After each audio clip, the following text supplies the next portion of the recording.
Liz Storer, to the United States, the latest from Donald Trump, latest tweet has released a statement, or a tweet saying this election is far from over. He still says the election was rigged and is going to fight this in the courts. Have you got any problem with how he's going about this? Look, nuance has never been Trump's strong suit, Andrew, and we're seeing that in fine form post-election. But I will say I don't agree that Biden is president-elect. I don't agree that Kamala is VP-elect. I think that we've really jumped the gun here. And that isn't to say, because as many people are, oh, but if you crunch the numbers, he doesn't stand a chance. I don't care. I don't care. The bottom line is, what's your hurry anyway? Inauguration isn't until January 20th.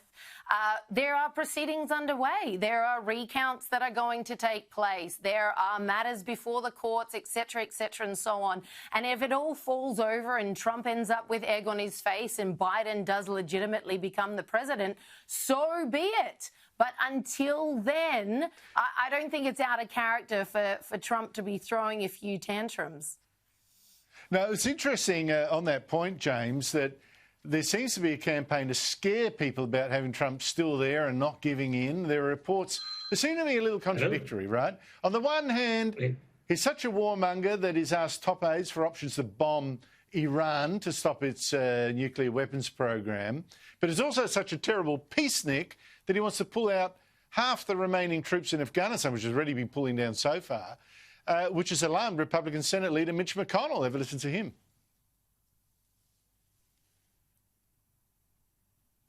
If we haven't got that grab, in that case, we'll do without it. In that case, Mitch McConnell was... we've lost James, have we? No. OK, sorry. No, he's still there. James, go ahead. Should we worry about what Trump will do in his last 2 months in the White House? Well, I mean, think about all the horrible foreign policy things he's done. You know, the peace deals, the no new wars, all of this horrible stuff that Donald Trump has done, which goes against, you know, the thesis of the Democrat Party now, which I'm old enough to remember when that was the pro-peace party. Look, I think pulling out of Afghanistan would be fulfilling a commitment that he made, that he ran on back in 2015, 2016, even before he was president.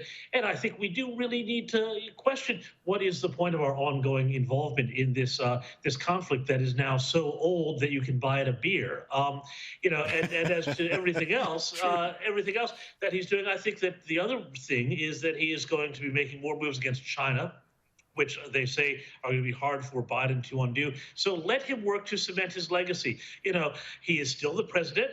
He has every right to, again, challenge these things, as Al Gore did back in 2000.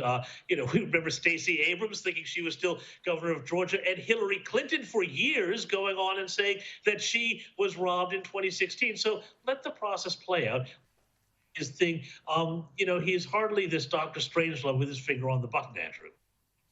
No, I think that's probably right. And Iran is a clear and present danger. Let's not pretend it isn't. And the real worry is what Joe Biden will do to stand up to it when he takes over. Liz Storer, James Morrow, thank you both so much for your time.